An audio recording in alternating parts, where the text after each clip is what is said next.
Modern Real Estate Practice, page 168. Spots and hope buyers won't look underneath. If the seller refuses to disclose the problem, then the broker should refuse the listing. Stigmatized properties. Stigmatized properties are those that society has found undesirable because of events that occurred there or because of proximity of the property to a known nuisance. A common stigma is a criminal event such as a homicide, illegal drug manufacturing, gang-related activity, or a suicide. Properties have been stigmatized by rumors that they are haunted because of the potential liability to a real estate professional for inadequately researching and disclosing material facts concerning a property's condition. Real estate professionals should be fully aware of any relevant state laws. In practice, a broker was asked by a potential buyer if a particular neighborhood was safe. The broker knew that the area was experiencing a skyrocketing rate of violent crime, but assured the buyer that no problem existed. The broker also neglected to inform the buyer that the lot next to the house the buyer was considering had been sold to a waste disposal company for use as a toxic dump. Both might be examples of fraudulent misrepresentation. Some states have laws regarding the disclosure of information about such properties, designed to protect sellers, real estate professionals, and local property values against a baseless psychological reaction. In other states, the real estate professional's responsibility may be difficult to define because the issue is not a physical defect, but merely a perception that a property is undesirable.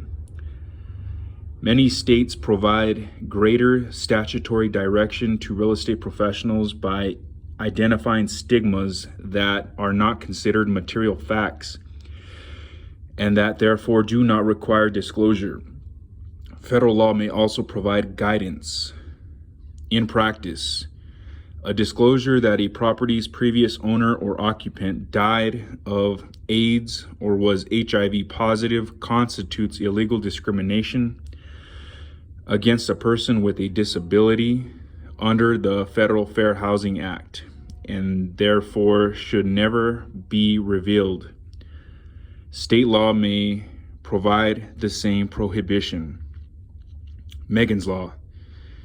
The federal legislation known as Megan's Law promotes the establishment of state registration systems to maintain residential information on every person who kidnaps children, commits sexual crimes against children, or commits sexual violent crimes.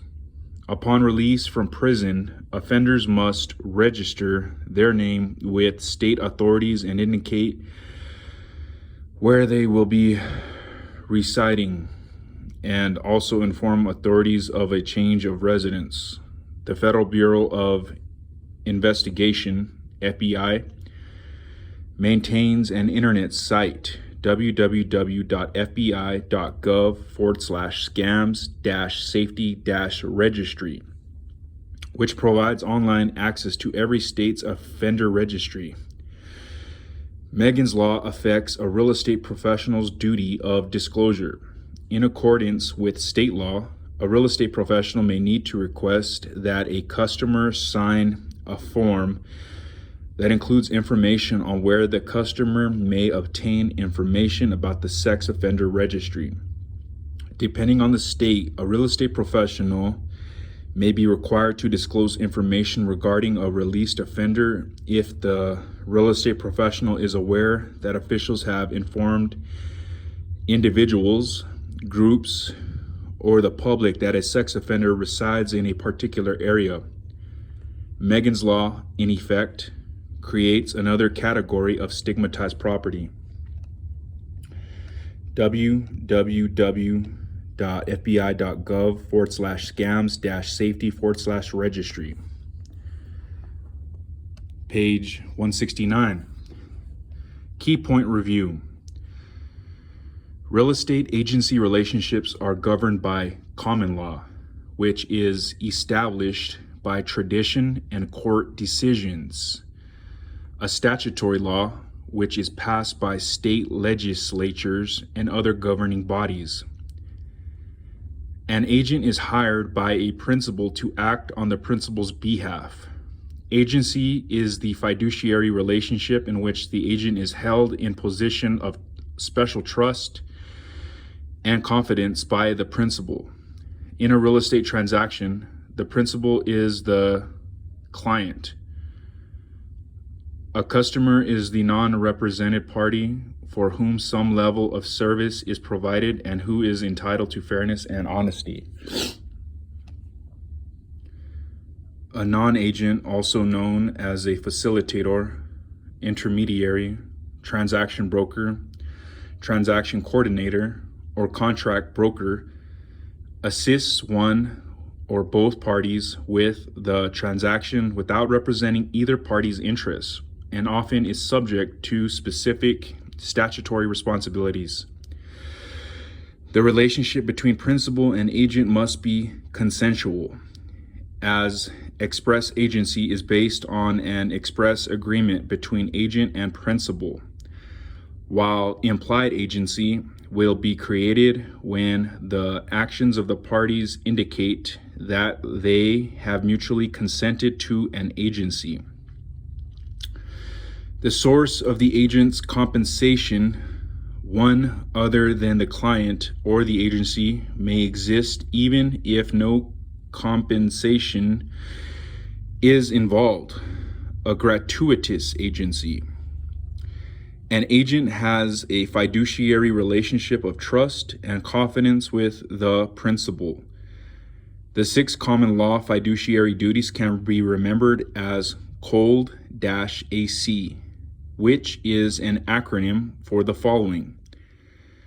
Care. An agent must exercise a reasonable degree of care in transacting the principal's business.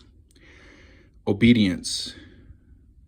An agent must act in good faith at all times with obedience towards the principal's lawful instructions in accordance with the agency agreement. Loyalty. An agent must place the principal's interests above those of all others, including the agent's own interests. Disclosure. An agent is duty-bound to inform the principal of certain relevant facts concerning the transaction, particularly those mandated by state law. Accounting. An agent must be able to report the status of all funds received from or on behalf of the principal. Confidentiality. An agent owes the principal confidentiality in carrying our agency obligations. A universal agent is empowered to do anything the principal can do personally. A general agent represents the principal in a broad range of matters. A special agent represents the principal in one specific act or business transaction only, under detailed instruction.